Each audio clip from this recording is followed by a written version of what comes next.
नमस्कार दोस्तों, संस्कृत स्वाध्याय यूट्यूब चैनल में आपका फिर से स्वागत है। अच संधि हमारी समाप्त हो गई थी। अब हम हल संधि की तरफ बढ़ेंगे, यानी कि हल मतलब व्यंजन। हल प्रत्याहार में जो भी आते हैं उन्हें हम हल कहते हैं।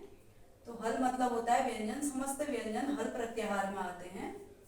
तो हय वरट के ह से लेकर के हल के लौ तक तो हल प्रत्याहार हो गया। ये हल यानी कि व्यंजन। व्यंजन वर्णों के मध्य जो संधि होती है उसे हम हल संधि के नाम से जानते हैं। ठीक है, तो इसका पहला सूत्र है स्तोह चुना चू। स्तोह चुना चू। अब ये क्या कहता है? स्तोह मतलब सकार। ठीक है, तो मतलब तवर्ग। ठीक है, सकार और तवर्ग के बाद यदि क्या है चू, सकार और तवर्ग के बाद चुना, यानी कि ये वाला तालव्य वाला स और चवर्ग का कोई वर्ण आए तो चवर्ग का कोई वर्ण आए तो क्या होता है? सकार और तवर्ग को सकार और चवर्ग हो जाएगा। ठीक है, हम उदाहरण से बहुत अच्छे से इसको समझ सकते हैं। क्या है? रामस। क्या है? सकार है प्लस सेते। क्या आ रहा है? सकार और तवर्ग के बाद क्या रहा है? सकार और चवर्ग। सेते सकार आ रहा है, तालव्य वाला से आ रहा है। ठीक है, रामस सेते। तो क्या होगा यहाँ पर? रामस क्या होना है? इस सकार को तालव्य सकार हो जाएगा। रामस सेते। उसी प्रकार से चवर्ग का उदाहरण देते हैं। रामस प्लस चिनोती। चवर्ग आ गया तो क्या होगा? रामस चिनोती। ठीक है, उसके बाद एक उदाहरण और देख लेते हैं। तवर्ग का देख लेते हैं। सत प्लस चित। तो यहाँ पर तवर्ग है, आगे चवर्ग है, तो क्या आ जाएगा? सत चित। ठीक, अगला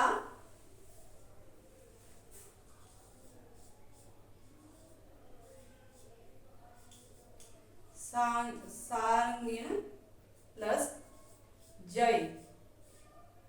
सारंगिण प्लस जय। सारंगिण जय क्या बनेगा? न। यहाँ पर क्या है? तवर्ग है, ये क्या है? ज है चवर्ग का। तो कैसा बनेगा? इस तवर्ग को क्या होना है? चवर्ग होना है। तो ये अनुनासिक न है तो क्या होगा? अनुनासिक ही आएगा।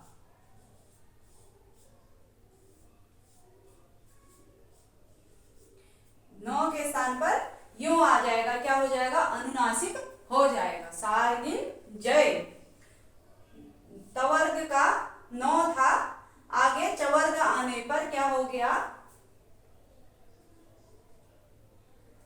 चवर्ग का अनुनासिक यों हो गया है। तो ठीक है, इस प्रकार से चोइस चुना चू।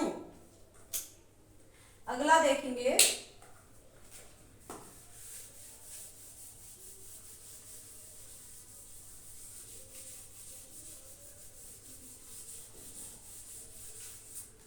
अगला है सात।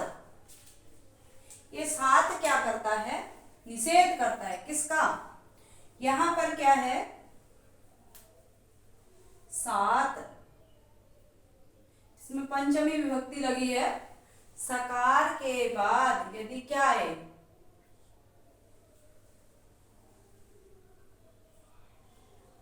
सात तो न। हमारे पास सूत्र हैं ये। न पदांता टोर नाम। इस सूत्र का जो क्रम है वह है 8वें अध्याय के चौथे पाद का 42वां सूत्र है, 8 4 42। और जो ये 7 है यह कैसा है, कौन सा है, 8 4 44। ठीक है, आपको पता है पूर्व सूत्र से न पदांता टोर अनाम ये हो गया। उसके बाद एक सूत्र है 8 4 43 में तोह सी। ठीक है, तो यहाँ अनुवृत्ति आएगी, इसलिए इनका क्रम बताना आवश्यक है एक सूत्र की, क्योंकि पहले वाले सूत्र की अनुवृत्ति दूसरे वाले सूत्र में जाती है। तो यहाँ पर ये 8 4 44 है, तो इससे पहले न पदांता टोर अनाम है, तो नौ की अनुवृत्ति इस सूत्र से आ जाएगी।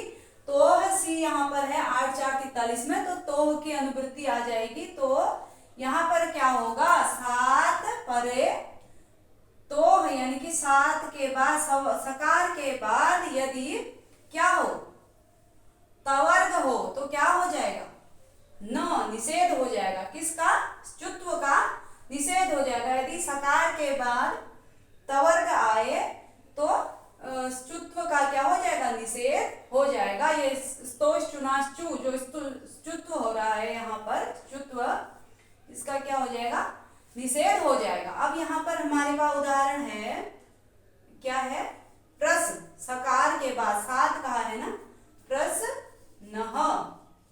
यहाँ पर शर्त यह है, सकार के बाद यदि तवर्ग आए तो निषेध हो जाएगा। प्रश्न क्या बन जाएगा, ये स्तुत्व का निषेध होगा, वरना क्या होना चाहिए था, सकार को सकार हो जाता।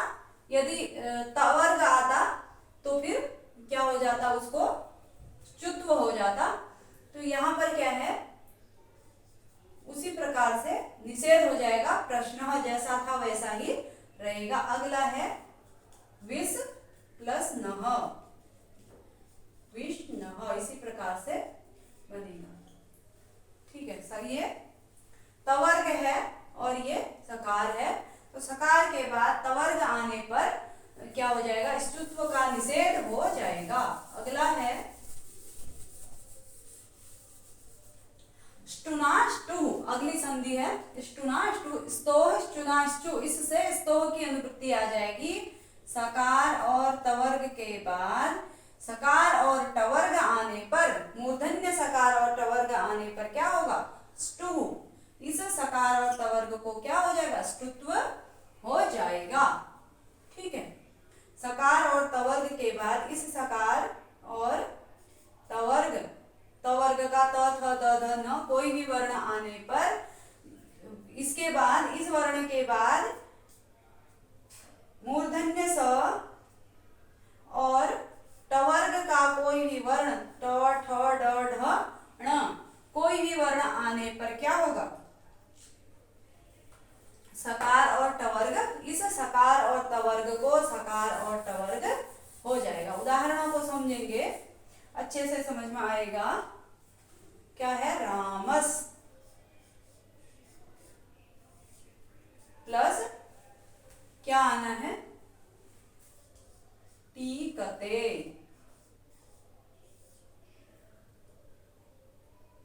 सकार और तवर्ग के बाद क्या आ रहा है, सकार के बाद क्या आ रहा है, टवर्ग आ रहा है। ठीक है, तो क्या हो जाएगा, रामस टीकते।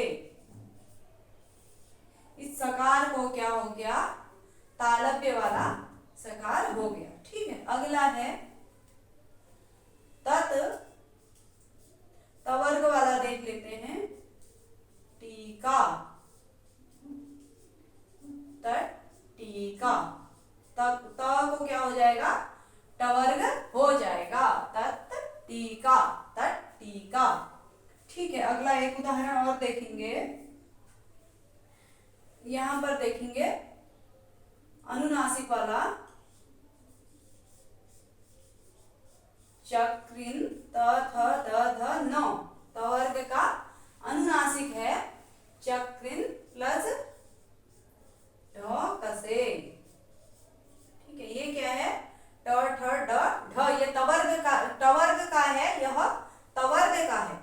तवर्ग के बाद अथवा दंत्य वाले सकार के बाद मूर्धन्य सकार या टवर्ग आने पर क्या होता है, उसको स्तुत्व हो जाता है। सकार और टवर्ग हो जाता है। क्या होता है? ष्टुत्व हो जाता है। चक्रिन प्लस ढौकसे, तो कैसा हो जाएगा? चक्रिन ष्टुत्व होना है तो ये इसके स्थान पर, न के स्थान पर टवर्ग का कोई भी वर्ण आना है तो ये अनुनासिक है न, तो क्या आएगा? अनुनासिक ही आएगा। टवर्ग का अनुनासिक ही आएगा। तो अनुनासिक क्या है? ट ठ ड ण, चक्रिण ढौकसे, इस प्रकार से बन जाएगा। ठीक है। अगला है, तो ये ष्टुत्व हो गया। अगला न पदांतात् टोरनाम। क्या है? न पदांतात्, न मतलब निषेध, पदांतात्, पदांत ट के बाद स्तोह की अनुवृत्ति आएगी। किसकी आएगी? पदांत टवर्ग के बाद यदि पदांत में कोई टवर्ग का कोई भी वर्ण है तो केवल अनाम लिखा है यहाँ पर, अनाम, नाम को छोड़ करके, नाम के न को छोड़ करके पदांत कोई भी टवर्ग है तो उसके परे टवर्ग आने पर क्या होगा? तोह की अनुवृत्ति आएगी। पिछले सूत्र से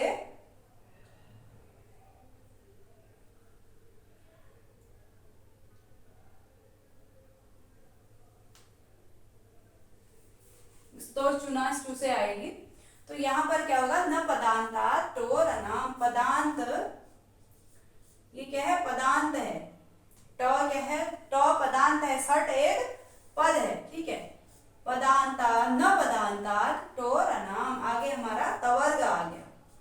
तो यहाँ पर इस तवर्ग को क्या हो जाना चाहिए था? ट हो जाना चाहिए था, लेकिन ये नहीं हो करके सट ते इसी प्रकार से रहेगा। ठीक है। अगला है सट प्लस संतः। तो यहाँ पर टवर्ग, पदांत टकार के बाद, पदांत ट के बाद क्या आया? न पदांतात् टोह, पदांत ट के बाद क्या आया? स आया। ठीक है। यहाँ से स्तो चुना ष्टु से स्तो की अनुवृत्ति आ जाएगी इस सूत्र में। तो पदांत टवर्ग के बाद, पदांत ट के बाद नाम से भिन्न कोई भी न, क्योंकि न जो है तवर्ग में आएगा तो नाम के अतिरिक्त, नाम के न को छोड़ करके कोई भी तवर्ग का या सकार आए तो उसको ष्टुत्व नहीं होगा। तो यहाँ पर सट संतः ही हो जाएगा। ठीक है। अगला, ये केवल नाम का निषेध करता है।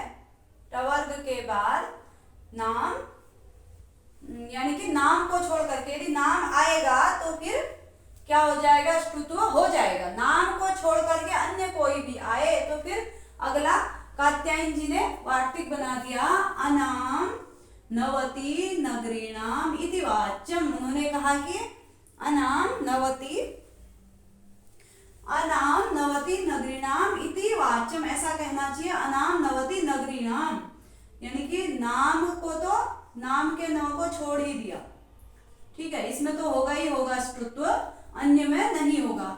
उसके अतिरिक्त नवति, नवति में भी न है शुरू में, और नगरी में भी। ठीक है। तो कात्यायन जी ने बोला, ये वार्तिक है, अनाम नवति नगरीणाम इति वाच्यम, अनाम, नाम को छोड़ करके, नवति और नगरी को छोड़ करके अन्य कोई भी सकार और तवर्ग आता है पदांत ट के बाद, तो न पदांता टोरनाम के अंतर्गत ही वार्तिक है। तो ऊपर वाले सूत्र का ही पदांत टो, यदि पदांत ट के बाद अनाम, नाम को छोड़ करके, नवति को छोड़ करके, नगरी को छोड़ करके कोई अन्य तवर्ग आता है तो वहां पर नहीं होगा, ष्टुत्व नहीं होगा। तो अब हम इसके उदाहरण देख लेते हैं। क्या है? सड, दिखेगा नहीं, नीचे लिखती हूं, यहां पर लिखेंगे।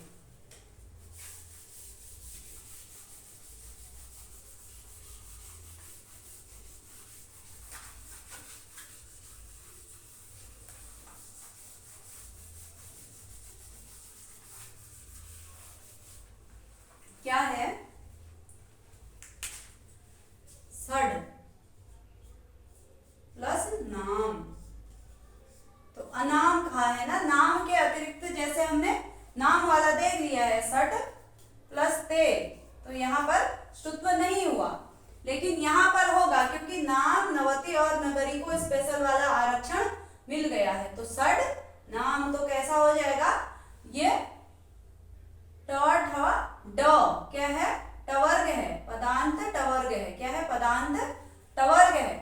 तो क्या हो जाएगा, इसको टवर्ग हो जाएगा। ठीक है, टवर्ग का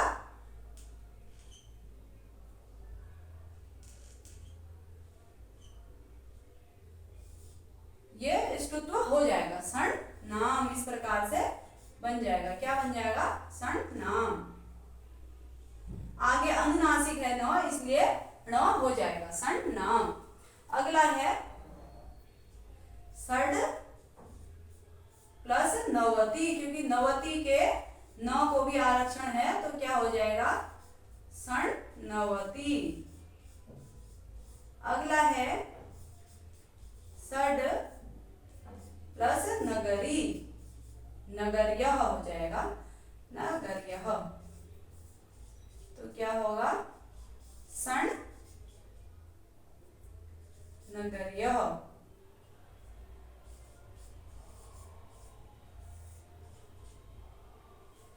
तो इस प्रकार से अनाम, नवती, नगरी, इन्होंने पदांत टवर्ग के बाद सूत्र में कह दिया पाणिनि जी ने कि पदांत टवर्ग के बाद अनाम, नाम को छोड़ करके अन्य कोई भी तवर्ग आएगा या सकार आएगा तो उसको नहीं होगा। तो स का हमने उदाहरण स का भी देखा और त का भी देखा, सट संदह वाला उदाहरण देखा, वह स का था और ये सट ते त का था। तो उन्होंने पाणिनि जी ने बोला कि नाम को छोड़ करके, लेकिन कात्यायन जी ने बोला रुक जाइए भाई, नाम नहीं, नवती और नगरी को भी आरक्षण मिलेगा, नवती और नगरी के न को भी अलग वाला आरक्षण मिलेगा, तो इनमें भी स्तुत्व हो जाएगा। अन्य कोई भी सकार और तवर्ग आए तो टवर्ग को स्तुत्व नहीं हो, टवर्ग के बाद यदि सकार और तवर्ग आए तो उसको स्तुत्व नहीं होगा। अगला तोह सी, ये क्या है, जिस प्रकार से 7 ये सूत्र हमने पढ़ा, इसने यहाँ पर स्तुत्व का निषेध किया है। यह तोह सी क्या करेगा, स्तुत्व का निषेध करेगा। ठीक है, न और ष्टुह की अनुवृत्ति आ जाएगी, न पदांता टोर नाम से स्तुत्व की अनुवृत्ति आ जाएगी, क्योंकि ये 42 नंबर का था और वह 43 का है तो सी, तो अनुवृत्ति वहां चली जाएगी और ष्टुह की भी अनुवृत्ति आ जाएगी। ठीक है, यहाँ से ष्टुह की अनुवृत्ति आ जाएगी, स्टो ष्टुना ष्टु न ष्टुह तोह सी। यदि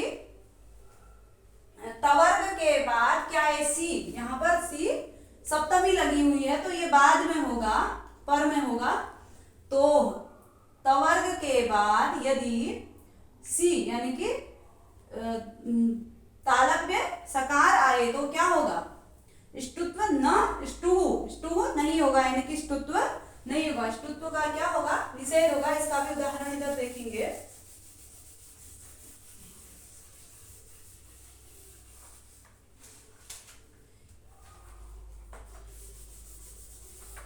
यहाँ पर क्या है, सन प्लस षष्ठ,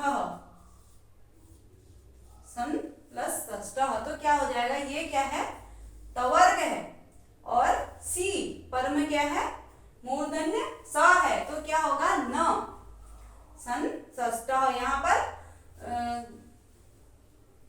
स्तुत्व नहीं होगा। कैसे बनेगा, सन षष्ठ, जैसा था वैसा ही रहेगा, स्तुत्व नहीं होगा। अन्यथा इस तवर्ग को स्तुत्व हो जाना चाहिए था, सकार या टवर्ग हो जाना चाहिए था, लेकिन तोह सी इस सूत्र ने निषेध कर दिया कि तवर्ग के बाद यदि क्या आए, सकार आए तो, मूर्धन्य सकार आए तो क्या होगा, स्तुत्व नहीं होगा।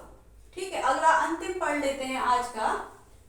झलाम जसो अंते, झलाम जसः अंते, झलाम षष्ठी, जसः प्रथमा, अंते सप्तमी। झलाम, झलों के बाद क्या हो, पदांत झल हो तो क्या हो जाएगा, झल को जस हो जाएगा। पदांत झल को अंते, अंत में यदि क्या हो, झल हो, तो झलों को झलाम, झलों के स्थान पर क्या होगा, जस हो जाएगा। जिसमें षष्ठी लगी रहती है उसके स्थान पर होता है प्रथमा, जिसमें लगी रहती है वह होता है। ठीक है, झलाम जसो अंते। तो अब झल में क्या आता है, झल प्रत्याहार हम पढ़ते हैं। झल झ भ य एक सूत्र है, वहां से लेकर के हल के ल तक, ल का इत संज्ञा हो जाती है, तो झ से लेकर के ह तक के, तो इसमें क्या आएगा, प्रत्येक वर्ग का पहला, दूसरा, तीसरा और चौथा वर्ण। ठीक है, 5 वर्ग हैं, व्यंजनों के 5 वर्ग हैं, तो 5 को 20 और स और ह प्लस 4 हो जाएंगे, तो 24 वर्ण कुल झल में आएंगे। झल प्रत्याहार में कितने वर्ण आएंगे, 24 वर्ण आएंगे। प्रत्येक वर्ग का क ख ग घ, प्रत्येक वर्ग का पहला, दूसरा, तीसरा, चौथा और उसके अतिरिक्त स ह। ठीक है, तो प्रत्येक 24 वर्ण आएंगे, तो इन 24 वर्णों के स्थान पर क्या होगा, जस होगा। ठीक है, जस प्रत्याहार हमने पढ़ा है। जस प्रत्याहार में कौन कौन से वर्ण आते हैं, ज ग दस, ज ब ग ड़ द, स जो है उपदेश से उसकी क्या हो जाएगी, स की संज्ञा हो जाएगी हलंत्यम से। तो 5 वर्ण आते हैं, प्रत्येक वर्ण वर्ग का तीसरा व्यंजन जस प्रत्याहार, ज ब ग ड़ द। ठीक है, प्रत्येक वर्ग का तीसरा व्यंजन, क ख ग तीसरा, च छ ज तीसरा, प फ ब तीसरा वर्ग, प्रत्येक वर्ग का तीसरा, क वर्ग का तीसरा, च वर्ग का तीसरा और प वर्ग का तीसरा, त वर्ग का तीसरा, इस प्रकार से ट वर्ग का तीसरा, तो जस प्रत्याहार। तो झलों के स्थान पर क्या हो, जस हो। यदि झल कैसा हो, पदांत हो, चाहे वह पदांत होना चाहिए, उसके अतिरिक्त आगे चाहे स्वर आए या व्यंजन आए उससे कोई फर्क नहीं पड़ता है, केवल वह पदांत होना चाहिए। उदाहरण देखेंगे,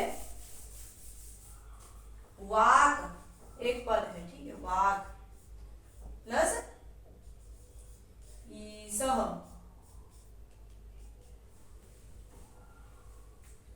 वागीसह,